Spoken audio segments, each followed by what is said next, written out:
Good morning, or good afternoon, or good evening, whenever the hell you're listening to this. You're listening to Fat Unathletic Nerds talking sports, a sports pod with dad bods. This is JackKnife alongside the Zack Danielz. How you doing, Zach? Now I'm doing great. You didn't really get a good pop on that one for some reason.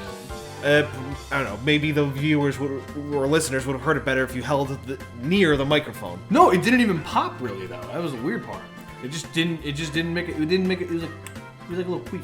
I was trying not to make that joke, but you beat me to it. But yeah, I mean, for those watching on video, we're not doing the normal setup because Tommy Joe isn't with us. I mean, he's kind of in recovery mode. He was just at Pocono. If you saw our Instagram story a few days ago and watched the video, you'd see him and Alex Reckless made an appearance twice in that video. I don't know if you saw it, Zach. I did see it, and they look like they had a great time, as usual, with these NASCAR trips. I mean, it looks like these events are super fucking fun. Oh, he bombarded me with, just concert videos from, in the infield. I'm like, this... Oh, yeah, I know. He had to be hammered. It looked so freaking cool. Oh, it looked awesome. And he's telling me, next year, man, next year. I mean, every ounce of my being wants to say yes next year, but at the same time, we got weddings coming up and hopefully a honeymoon, and he understands. No, well, it's all planning. That's all. You just got to find out when to go, and for the most part, when the races are, so it's not hard to say all right, can we do this? Can we do that? It's scheduling. It's scheduling. So yeah, we don't have our audio engineer. We don't have our camera guy. So me and Jack, we're doing it the old school way. Very the early FUNTS days. Yeah, the very intimate setting here with just one microphone we're using. So I hope this should sound good though. I tested it before. So. Yeah. So we should be all right. Yeah, we should be all right. But tonight's episode, we're kind of doing a little different. I don't know why the light just flooded right there. Yeah, you saw that. But, there's not much to really talk about because I really don't feel like going into how awful the Yankees are. I feel like even if they get Cody Bellinger, Why would you guys? Why wouldn't we? Or no, why would you? I don't know. I mean, they're just so far back. I'm kind of in the mindset of just sell. I mean, am I crazy? Has anything happened on the MLB trade deadline front? Not that I know of. I have not seen any. Nothing has broken. I have push notifications on for the MLB app for just overall news. I have not gotten a single one that has no Shohei Ohtani, no Juan Soto, all that. It's like everyone just talked about it and nothing's happened. So, I mean, our team's gambling on the fact that maybe he'll be a free agent, maybe get to keep all of their assets. I don't know. Because something I found out recently. You can't trade draft picks in the MLB. Well, I always knew that, but Colin Cowherd should have known that before he went on the air, is what I know. Well, he's a big talking head, and he didn't even know that, so that makes me feel better about myself. But yeah, Brian Cashman, Yankee Stadium has a short porch in right field. He's kind of allergic to getting, these lefty power hitters. I mean, I get not wanting to be overly reliant on it, but holy crap, get hitters who can hit in your ballpark. But anyway, that's all I really got to say about that. And, as far as hockey goes, silent? Dead of the offseason? Relatively silent, but something that's really not a surprise. Patrice Bergeron announced his retirement. I'm sure I've heard that name for a long time. Yeah, Stanley Cup winner, gold medal winner with Canada. Right. I don't think I could even count on one hand how many Selke trophies he's won. But yeah, one hell of a career. I think if Henrik Lundqvist is the first ballot Hall of Famer, which he is, then I think Patrice Bergeron is the first ballot Hall of Famer too. What other team was he on? Just the Bruins? He was always a Bruin. That's always something to. I feel like that adds to the mystique of a player. It's you want to be loyal to your team, but also sports are a business. These teams are run like a business, even though they try to run like a team. It's still a business, still a game of contracts and money, and it's kind of impressive when anyone stays on a single team. Kobe Bryant, Derek Jeter, these names are synonymous with those teams. Yeah, as much as I hate the freaking Bruins organization as a whole, I'm Patrice Bergeron's just one of those guys. That's a Bruin. He's a Bruin, and he was very classy too. That's good. Boston is known for being classy. Totally not being sarcastic. And any Boston fans who are watching or listening to this are looking at your Phillies cap and your Eagle shirt are like, that's the freaking Philadelphia fan. Yeah, you don't like that shirt, don't you? You don't like that, do you, Logan? He's a New England fan. Yeah, well, you're wearing Phillies, Eagles. I'm wearing the Jets, Rangers, because they're really the only they're the teams I have like the most faith in. You know, I don't think Rangers are a cup contender this year. I still say they're good. They're they went bargain bin hunting. I don't know if you heard, a week or so ago. No, 2 or 3 weeks ago when I talked about, the moves they made in free agency. Like the little cap room they had, they got a lot. So it's like, listen, they're just biting the bullet on this year coming up. You're talking about the Rangers, right? The New York Rangers. Yeah, yes. No, I mean, this is like, you're talking about the Rangers. Your talk of the Rangers has morphed so much in just the 2.5 years we've done this. It's like it was in a good way. I hope in a good way. No, it's in a great way. It was like we suck. We aren't good. And then the next year, I think you're thinking more Dan Mandarley there. Maybe. I feel like both you guys are on the more negative side there. But in general, like, it seems like and look, they're in the playoffs 2 years in a row. They went to the conference final. They had a tough first round this year. And and they realized, this coach isn't going to do it. Mm-hmm. And now like I said, they realized developing players was a problem for them. And they got some coaches. And I said they've got assistant coaches who like with a good background in developing players, all that kind of stuff. And two more hockey points, and then we get into the point of this episode. One. I do want to go more into the just broad NHL offseason. I'm going to save that for an episode of Cutting Edge. Like I said, I'm going to talk to my friend DJ Sabato, William Patterson hockey legend, probably the smartest guy I know when it comes to hockey, even though he's a Devils fan. But that'd be neat. But yeah, cause I want to talk to him like who made the best moves, who had the worst offseason, all that kind of stuff.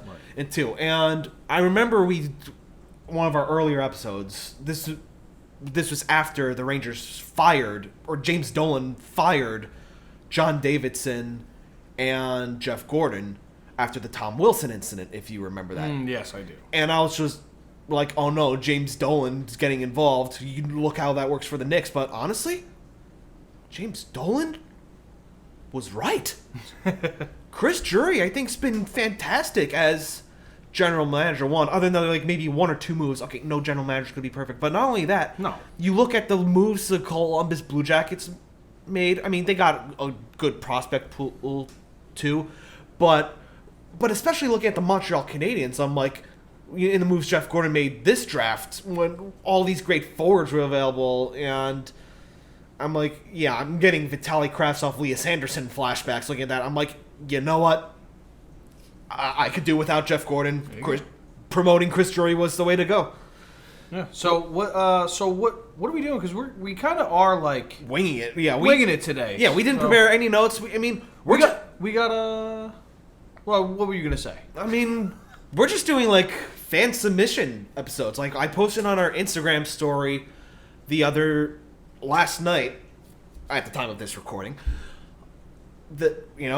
We want to hear from you. What do you want us to talk about? And I saw some answers.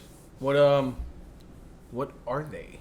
I think there's one that I know that I'm very invested in. Yes, one of them's kind of timely because I almost said Charles Barkley. Saquon Barkley, I guess, took a bridge year with the Giants. A 1-year deal, if I remember correctly. What was the contract details on that? I think it was 1 year. I remember, it was either that or he signs the franchise tag. Damn, we are not prepared. But the point is, he was gonna potentially hold out, and they ended up signing him. Okay, but first, this is the topic we're going to talk about. Submitted by Nick Hassel, my brother. Running backs not being paid. I think ultimately what it comes down to is the position isn't really being utilized as much as it used to.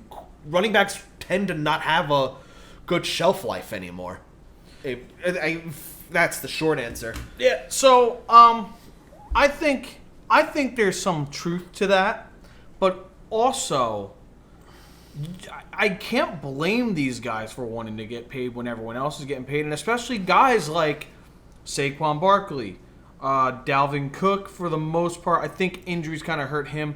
Zeke's production fell off, but Zeke is like way up there on Cowboys like numbers wise. Like he's on the list of like one of the best running backs the Cowboys ever had, which is insane to think about because he was only there how long? I don't know, but my wife's uncle, I guess that makes him my uncle, he's not.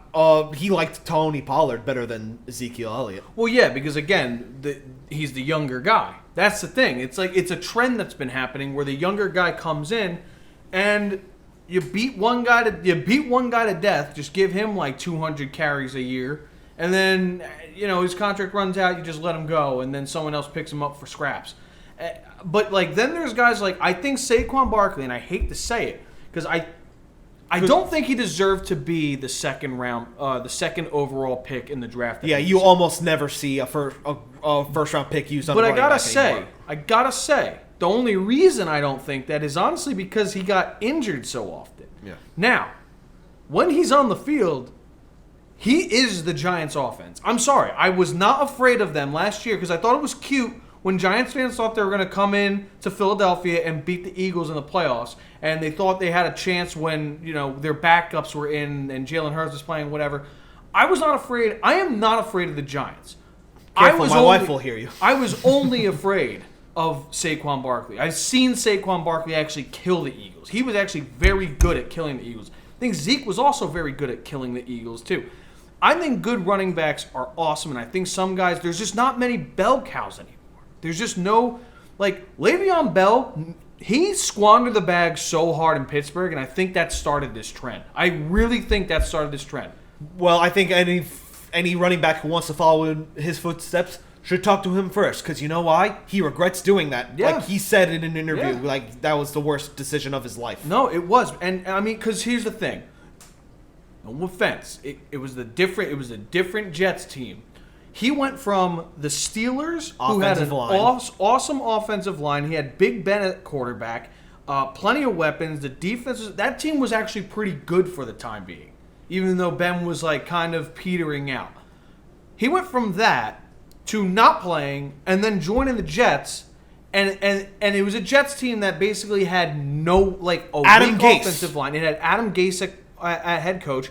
It had Sam Darnold, again, I don't want to give a lot of blame to him, but judging by how he's looked, he ain't that good. Like, he went from a great team or a good team to a bad team, and he suffered for it. And guess what? The Jets still gave him the ball like 300 fucking times. I swear to God. Like, how many times it, like, catches and rushes, how many times did he touch the ball that year? And he did not even come close to how good he was on the Steelers. So it's a conundrum where guys like I think Barkley and Cook and Zeke's kind of petering out. Who's another guy that hasn't? Oh, Derrick Henry. Derrick Henry That guy is the Titans. That guy's the you know the X-Men comics. He's the juggernaut. He is the juggernaut. He is a Mack truck on a football field. It doesn't make sense. And I know, yes, he's also had injury issues. But like at some point, I don't know. Can the Titans like not look? I don't even know who their backup running backs were. I have no idea. Because it's so common to have like two, like 1A, 1B. Yeah, 2 or 3 running back. The Eagles often go by running back by committee. If Breece Hall didn't get hurt this year, the Jets would have done that with Breece Hall and Michael Carter, and that was it was going. Carter was having a good season up until Breece Hall got hurt. Michael Carter, and here's the thing: I think Breece Hall could be in that tier I'm talking about. He just got to. He's so fast. It's unfortunate he suffered an ACL injury in his rookie year. And that was the downfall of that Jets season, in my opinion. You were looking at the Jets were looking at 3 players that could have won Rookie of the Year.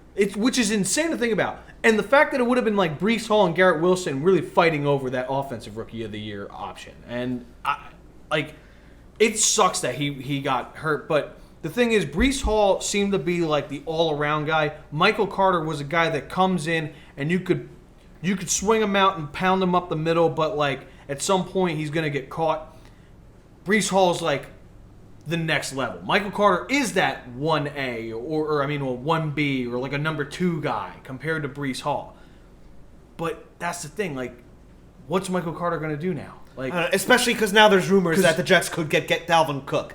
I'm like, do you need to do that? I mean, I want to have faith in the young kids. If you could move, that's where I go. If you can move Michael Carter and you can get Dalvin Cook and Breece Hall is going to be fucking phenomenal. I love that. I think, honestly, it's funny. I do wish the Eagles paid Miles Sanders because he had a fantastic year last year. His first year in the league was good. Second and third were I think, wait, is he on his third or fourth? I don't remember. All I know is first year was good. He had like a lull, but he was still solid. He would just break runs. He's super fast. Yeah. And then this past year he was just phenomenal. And then he kind of petered off in the playoffs. And Kenny Gainwell stepped up. So now we have Kenny Gainwell. We also had Boston Scott. He's Mighty Mouse. He's 5'6" and like he can giant killer. He can squat 650 pounds. And you have to. If the Eagles play the Giants and Boston Scott is still on that team, you better put a touchdown scorer bet on them. All right, you better put a touchdown scorer bet on Boston Scott. I'm saying it now. I've missed out on it a couple times, but every time I've put him down, he's always scoring a touchdown against the Giants. So, yeah, it is kind of a disposable position, but I don't know. Some guys I think do earn the bucks. I think they earn it. And what I read was it was 1 year, $11 million with a $2 million signing bonus. I think is what I saw. Which ain't bad, huh? I mean, believe me, I'm not gonna make that amount of money in my life. Dave Portnoy, help me out there. Well, fuck me on that. Yeah. But I guess that basically answers that. But speaking of the Jets, Quentin Williams got his bag. Now defensive linemen, they get their money. Exactly, and they deserve it. So yeah, and the Jets are going to be on Hard Knocks again. First time. Hey, last time they were on Hard Knocks, they went to the AFC Championship game. Just saying. I mean, I think there's going to be a lot less drama this time because the first time was during the Darrelle Revis holdout and Rex Ryan, right? Yeah. Yeah, it's automatic. It's automatically fun to watch. I feel like Robert Saleh is Rex Ryan, the charisma of Rex Ryan minus the baggage, if that makes sense. I would just call it he has charisma minus the cartooniness. That's a good way to put it. That is a good way to put it. Let's get a fucking snack or whatever he said. Let's go get a goddamn snack. Let's go get a goddamn snack. That's what it was. Okay. This one was submitted by me, just because I did want to talk about this with you. Over half season in, how are you feeling about MLB's rule changes? I almost said shot clock, the pitch clock, larger bases, the banning of the shifts. Zach, your thoughts first. Okay. Let's go through each one because there's been multiple changes to the rules in the past couple years, and there's one that we will always point out because we have to. But we'll talk about the ones that are new this year. Pitch clock, I like it. I think maybe we can add a second or two on, but overall, everyone was complaining that there's going to be tons of violations. Yeah, you get some, but get used to it. These pitchers have to get used to it. Sorry, you're not allowed to just walk around the mound, get on the mound and then walk around again, pick off move. You're waiting we used to wait 3 minutes for a pitch sometimes, depending on who. I love Aaron Nola. He's having a bit of a down year because he's not used to this pitch clock. Because when base runners get on, he's great. He's great in the windup. When he has no one on base and he can just wind up and throw a pitch, he's good. But the moment someone gets on, he used to have a little thing where he would take his sweet ass time. He'd pick off. He would just really work the time. And now he doesn't have that time. And guys just have to get used to it because everyone else has. Hitters don't seem to be affected by it, right? Of course, there's violations there. There are some that are questionable. Some guys are like, what the fuck are you, It also seems to depend on the umpires, too, their discretion. It seems like different umpires call different things. So that one, that rule is the one that I would say, I like it. It may need some tweaks. The bases. The size of the bases. I don't even notice. Love really. It. So many stolen bases now. And that goes back to the pitch clock. Yeah, and when you put it that way, because everyone's just like, oh, I hit the ball over wall. A bit of a bigger base, that leads to, more of an incentive. Hey, you have a better chance of reaching the base. Steal bases, more small ball. Don't get me wrong, the home run's great. I want to see some small ball. Oh, yeah. No, and one of the funniest things that come out of these rule changes was the MLB promoting the new rule changes in a commercial where Buck Showalter and Daniel Vogelbach. Oh, yes. Danny Bogus. He's standing on first, and he's like, they made the bases bigger. That means I have a better chance to steal. And Buck Showalter is like, he's not going to steal, is he? And they're like, it's all in their heads. I remember this. Yeah. So I thought that was brilliant. So the stolen bases thing, but not only that, along with the pitch clock rules, I'm a little bit skeptical on the 2 pickoffs, I think, per batter or something. That one I don't even remember hearing about that one. Oh, that's a thing. So basically, if you have a fast guy, say Trey Turner for the Phillies gets on first base, which has been rare this year for some fucked up reason. When Trey Turner gets on first base, one of the fastest players in the league, he can take a big lead, someone can pick him off. Okay, he's back if he gets back safely. Takes a big lead, gets picked off a second time. Okay, guess what? He now has the green light because that guy can't pick him off again. He can just take as big of a lead, and as long as that guy has to go to home plate now. Yeah. Throughout the at-bat. So, it's a little interesting, but at the same time, guess what? Now whoever the catcher is going to be like, motherfucker, like, he really got it. Like, he's going to be that gun better be like warming up as he's waiting for this pitch, because he knows that's where Ronald Acuna, Trey Turner, who else is fast in the league? Just speedy guys are going to be taken off, and it's working. I mean, more stolen bases. We used to have guys that would get 50 plus stolen bases a year. Up until this year, we hadn't seen like more than 30. I swear, like none, and that's more fun. I'm okay with the banned shifts. It doesn't seem to make a difference, honestly. I mean, all right. So I basically agree with you 100% on the basis thing, because now that you pointed out, right. The band shifts, I'm kind of like a boomer on this, in the sense it's like, all right, because baseball players tend to have this caveman mindset. I hit the ball over wall. If I was a pole hitter and they kept shifting on me, eventually I just start bunting to the opposite side each time. It's like, eventually you're going to stop bunting on me. But at the same time, I feel like that's just, But again, players don't know how to freaking bunt anymore, it seems like. Yeah, that too. So, yeah, I mean, that's how the way I always thought of it too. But now, like, there's still shifts going on, though. Yeah, but they're not as extreme. Right. But at the same time, having shifts should give the players an incentive. Hey, I'm going to learn to hit the opposite way. Like, not completely Derek Jeter inside out my swing, but like do something so that, I could have a much better spread chart, if that makes sense. I agree. Aaron Judge, I don't remember what year it was. He didn't hit a home run to left. He's a righty. He didn't hit a home run to left field till like late summer, early fall.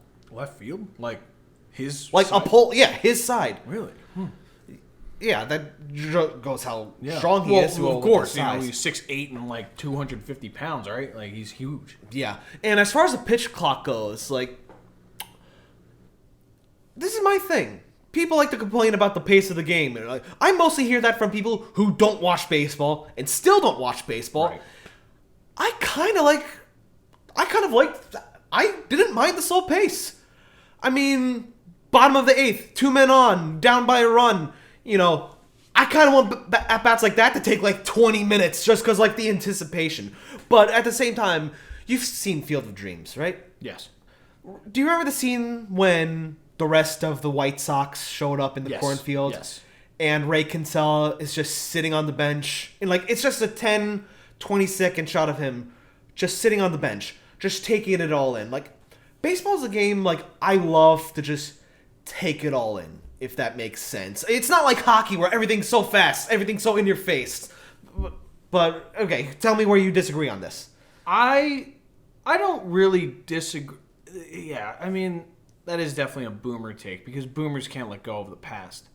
It's, to me, I get it. I 100% get it. The thing is, what's funny to me about the argument is people are like, "Oh, it's just not the same game anymore." It's like, no, it's literally the same game. They're just moving a little quicker. And here's the thing: people are like, "They didn't need a clock back in the day," and you're like, "Yeah, you're right. Back in the day, game was played differently. They just fucking played. They didn't do all these. They didn't take all this time wasting of like 3 pickoffs before throwing a pitch, and then the batter stepping out every single time to fix his cup. Fucking change. Like, I remember Bryce Harper had, and I love Bryce, and it was so funny.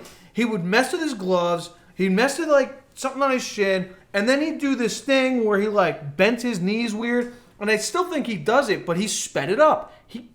And by the way, he didn't have spring training. Bryce Harper came back from Tommy John and was immediately in the game and was hitting, and he's like batting over 300, I think, right now. Maybe not, maybe slumping. But point is, that's what good players do. They pick it up and they run with it. Or they struggle. They figure it out. Like Alec Manoah called Garrett Cole a cheater and then became absolute dog shit. Yeah, dog shit, and people were saying it's because of the pitch clock. Well, guess what? Get used to it. And what? He's 23, right? He's like 24. He's pretty young. He was great last year. Just get used to it, man. I'm sorry. It's working. The games are not going 3.5 hours. They're going 2.5 or less. Yeah, because when I went to... The last episode I recorded with Tom, we went to First Energy Park or whatever the hell they call the ballpark that the Blue Claws play at now. Right. You know, for my cousin's birthday. The game was over in like 2.5 hours. I'm like, oh, well, you have to go home now? That kind of. I mean, I don't like that. I mean, but why? But why is that a problem? I like to take in a baseball game. Take it in. Get there early. Get your stuff. We did get there early. This is why you should also tailgate too. You tailgate, you eat, you drink without having to pay the vendors, and then you go in and you just sit there. Maybe get one drink. But no, it's 25 years. Yeah. Okay. So he's still pretty young in terms of baseball, but. I don't know. Take it. What do you mean? Like take like I don't understand. Like, how much do you need to take it in? Do you need 3.5 hours of absolutely nothing going on? Because do you just need an extra hour of fluff? Like, I don't know. It just seems like we're really nitpicky here. But I get it. I don't like that like games just kind of zoom by if it's a pitcher's duel. Yeah. But at the same time, if you really like baseball, you like a pitcher's duel. I watched Zach Wheeler take a no-hitter into the 8th inning. I didn't mind the fact that the game was going on within like an hour and a half. At that point, like and the game ended up. Guess what? The game ended up still at like 2.5 hours, which is like their max nowadays. Because I saw a walk-off in the bottom of the 9th. Like, I still had an awesome game experience. So I don't know. That's I guess everyone different strokes for different folks is kind of what it is. But that's just the way I view it. All right. Next and final topic from Joey Thunder. What is the most underused position in football?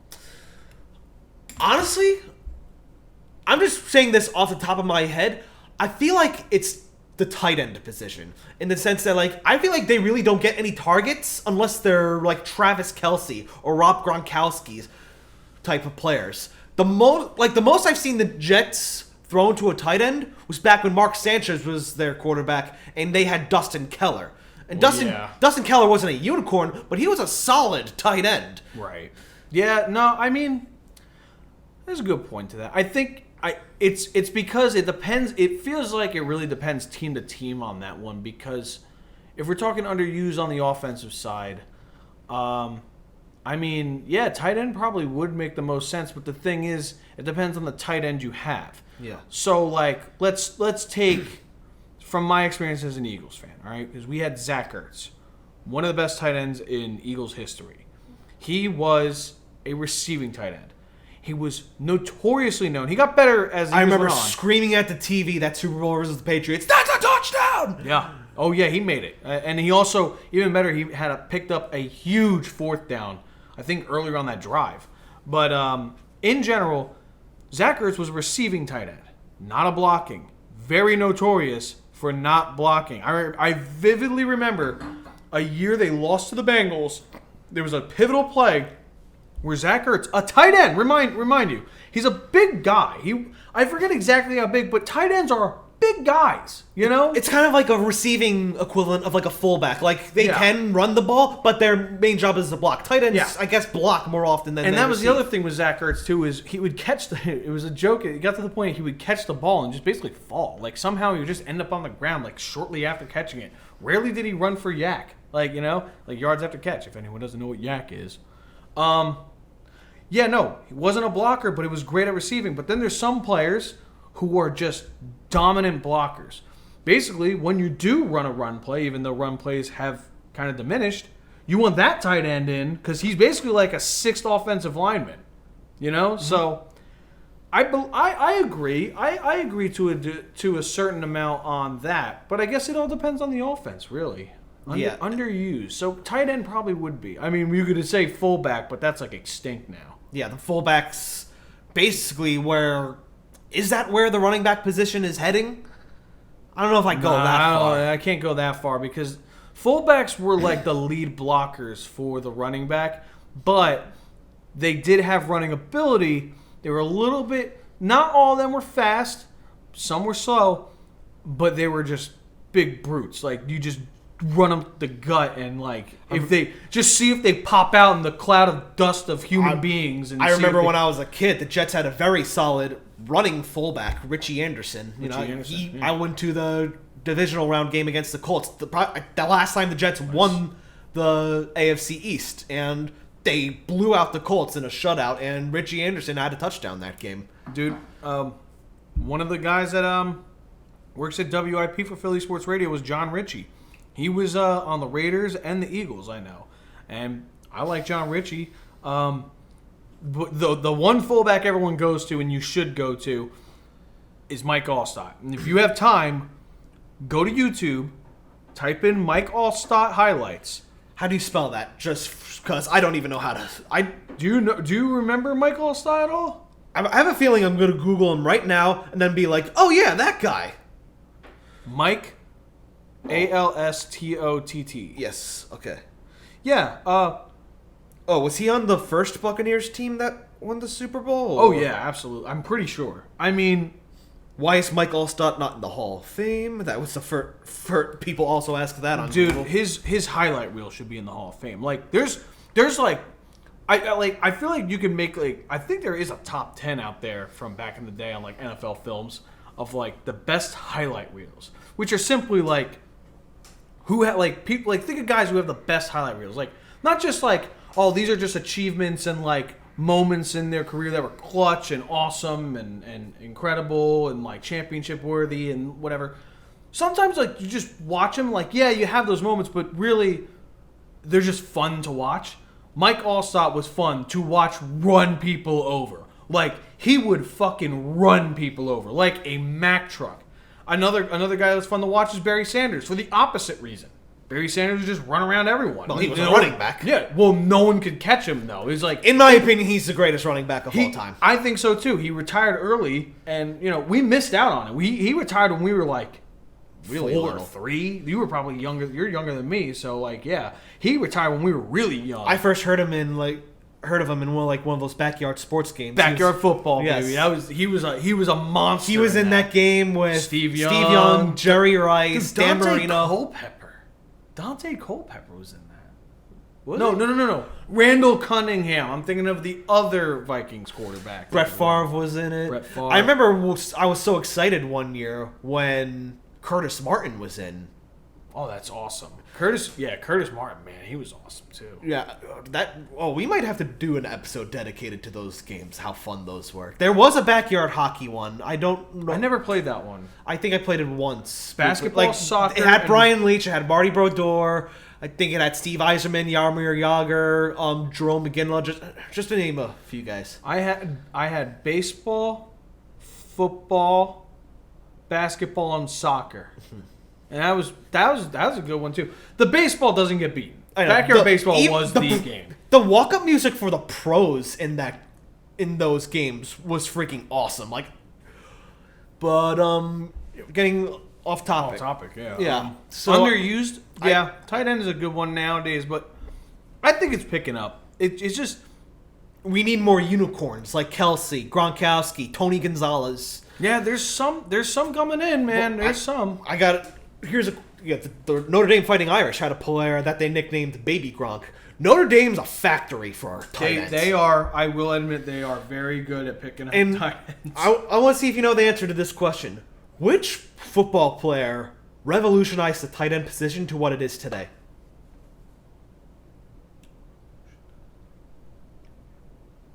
I mean, I know the Eagles had one.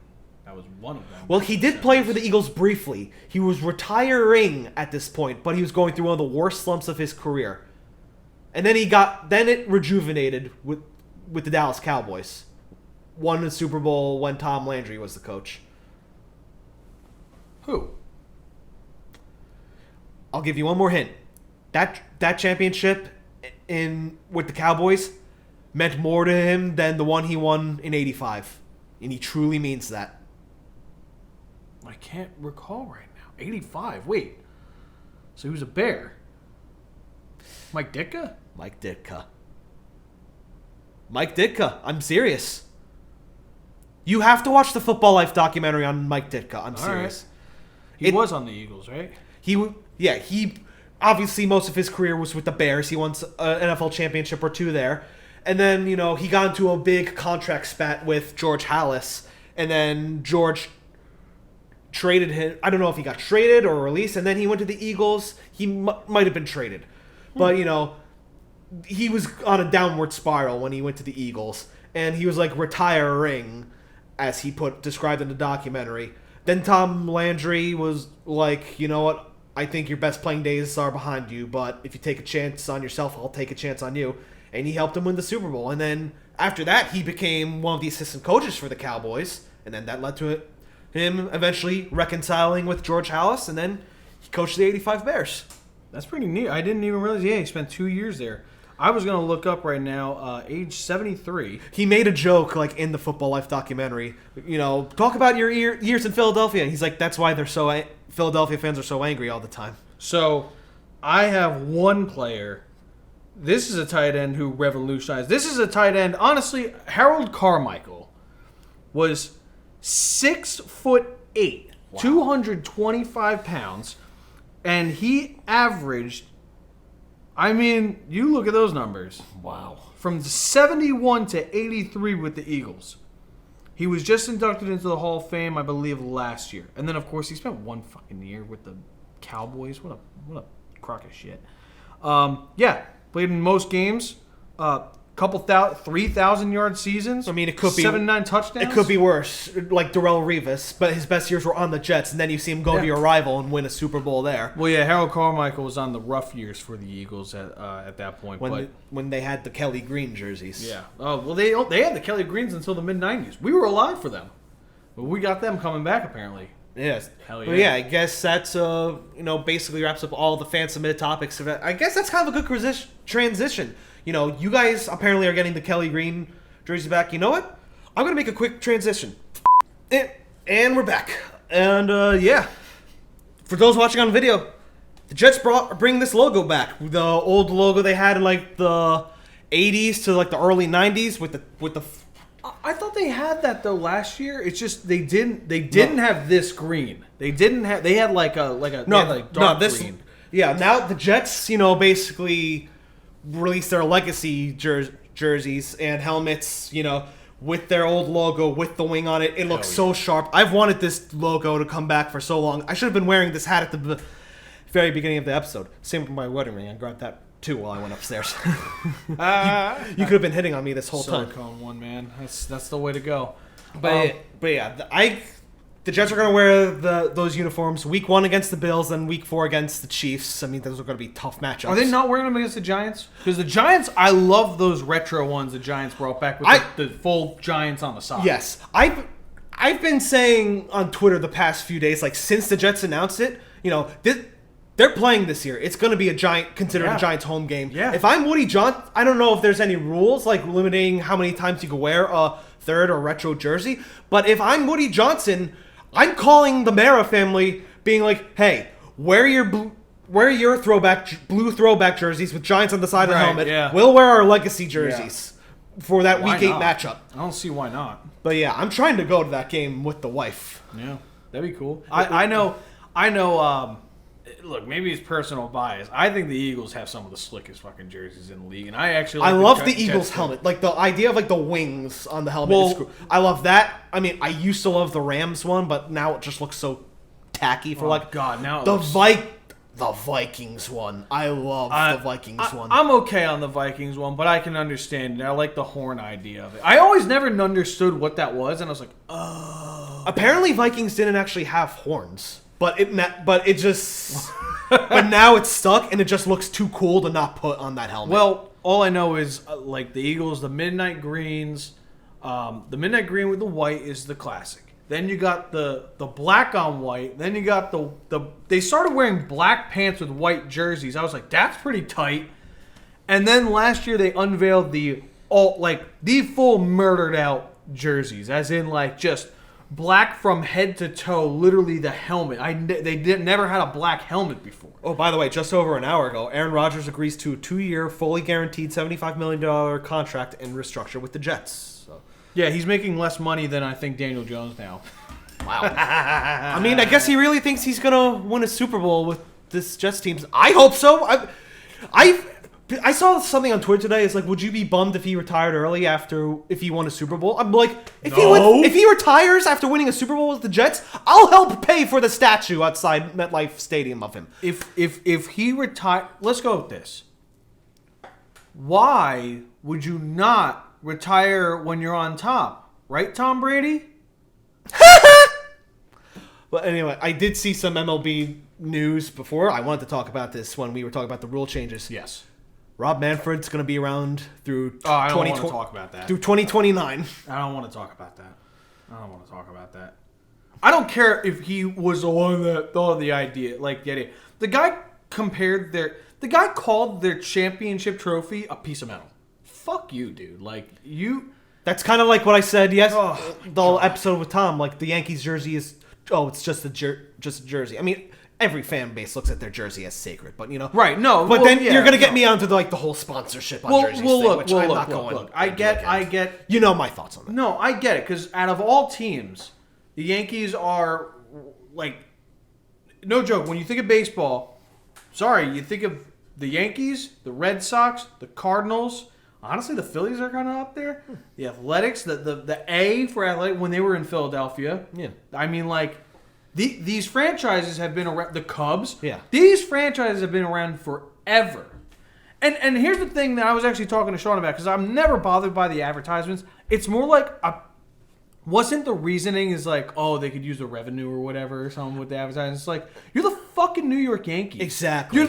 You are one of the most recognizable brands in the world.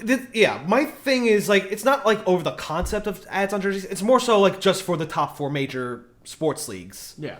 But, yeah, everyone who's listened to this podcast for a long time knows my thoughts on that. And I don't feel like getting into it again. Like, don't get me wrong, there's a great analogy I thought of, but you know what? I don't feel like discussing it. Don't worry, Jack. We'll save it for another time. I don't want you to get into it. But yeah, we did I think we made pretty good time here. I mean, yeah. If you submitted, any questions for this episode, thank you very much. There was one we didn't get to. It was submitted by Josh Blum. He just wanted Tom to go on a rant. Josh Bloom. He wanted Tom to go on a rant about NASCAR versus F1. We need Tom back here because I actually have something for you, Tom. I have something to show you. All right, you might have to show me after I hit the stop recording button on this. But anyway, Zach. No, I'm gonna keep it a secret. All right, I'll keep that in mind. Zach, you got anything else to add? Oh, one thing I forgot in the rules thing, because this is an old rule. Get rid of the Ghost Runner. Oh, yes. Yeah. That I absolutely despise the Ghost Runner. Every other rule people complain about, I'm like, shut up. Get rid of that Ghost Runner. Remember he said they were going to get rid of that, and he was like, never mind. Never mind, it's going to happen in the extra innings. Like, that's like the NHL, like they do, 3-on-3 and then the shootout in the regular season, but during the playoffs, it's just like, boys have at it. We'll keep doing this every 20 minutes if necessary. But still, even the regular season, I'm like, dude, this is so stupid. So, like, here's the thing. You want to talk about, like, taking in the game, being there a little bit longer than 2.5 hours? Like, well, if you didn't have that ghost runner, say the game goes into extra innings. Yeah, you actually probably, because you still have to wait for the teams to score. What if it's like a low-scoring game? They were having trouble on offense the whole night. What if it goes to the 12th? It's going to hit 3 hours. You're going to get your time there, you know? But now it's like the away team basically has like, it's like the away team can just score at ease. You put the pitcher, in a pressure situation immediately. Yeah, and if you have a team that has a Neanderthal mindset, like the Yankees, they're just going to try to swing for home runs every time instead of, advancing the runner over, which should be an easy concept. But no.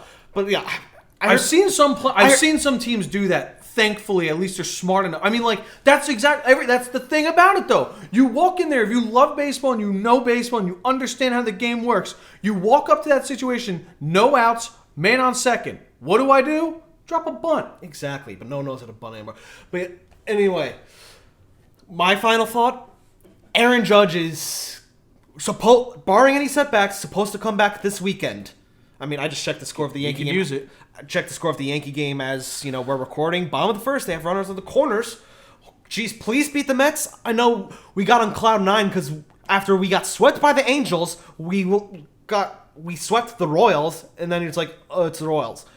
But now you're playing the Mets. You should beat the Mets, but whatever. Both teams are kind of on a downward spiral. The Phillies are currently beating the Orioles. Okay, well, thank you for that. Because the Rays have been playing 500 baseball. Yep. The Orioles took advantage. The Yankees didn't. And even if Aaron Judge comes back and by some divine miracle they make a wild card spot, they're not going anywhere. Oh, you have Aaron Judge back. They'll pitch around him. The rest of the lineup stinks. We'll see what happens. Dude, you got to get the wild card first. I mean, you're last right now, aren't you? Hey, good luck. But yeah, if you made it this far, thank you very much for listening. Be sure to subscribe to us wherever you get your podcasts. And follow us on YouTube at Fat Athletic Nerds Talking Sports. Be sure to follow us on Twitter and Instagram at FUNTS Podcasts and on Facebook at Fat Athletic Nerds Talking Sports. This is JackKnife alongside the Zack Danielz. Have a wonderful night, everyone. Peace.